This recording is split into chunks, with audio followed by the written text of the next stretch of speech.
रोए अगर शख्स कोई तो वो कमजोर कहलाता है। कौन जाने इस दुनिया में कोई किसी के लिए क्यों रोता है। अगर इतना ही आसान होता रोना तो कभी किसी शख्स का दिल ना टूटा करता। कि बुरे लगने और रोने में फर्क होता है जनाब, जो अश्कों को हर किसी पर बहाया नहीं जाता। रोका ले रोकात नइखे आँखिया से नीर रहे, लागता कि बेघातावे देहिया में तीर रहे। रोका ले रोकात नइखे आँखिया से नीर रहे, लागता कि बेघातावे देहिया में तीर रहे। तहाले कबनो बैठ के बुला दे माई रे, हाले कबनो बैठ के बुला दे माई रे। बिना जान के जियल नाही जाई हमके, सुइया जहर के लगवा दे माई रे। बिना जान के जियल नाही जाई हमके, सुइया जहर के लगवा दे माई रे। वो रात तुझे गमों के अंधेरों में अकेला छोड़, किसी और की ही बाहों में जाकर सो गया।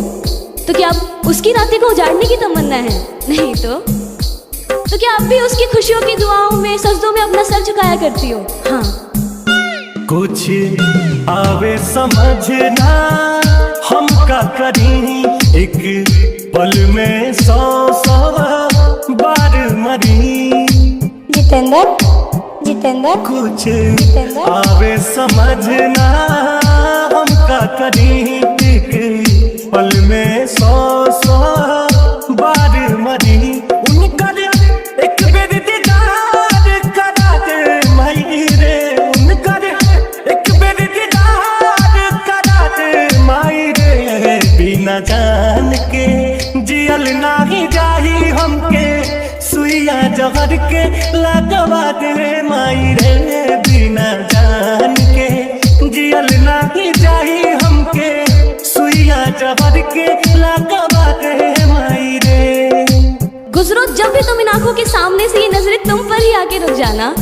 तुम्हारा मुझे देखकर बस मुस्कुरा जाने से मानो मेरा दिन का था बन जाना। तुम्हारे चेहरे की उदासी देखकर मेरा दिल का तुमसे बात करने के लिए तड़प। अब सहल न दर्द सहाला हो, बिन कुंदन जियल नहीं जाला हो। जितेंद्र अब सहल न दर्द सहाला हो, बिन रितेश जियल नहीं जाला हो। कबो जहाँ की नई सन सुता दे माई रे, कबो जहाँ की नई सन सुता दे माई रे। बिना जान के जियल नाही जाई हमके, सुइया जहर के लगवा दे माई रे। बिना जान के जियल नाही जाई हमके, सुइया जहर के लगवा दे माई रे।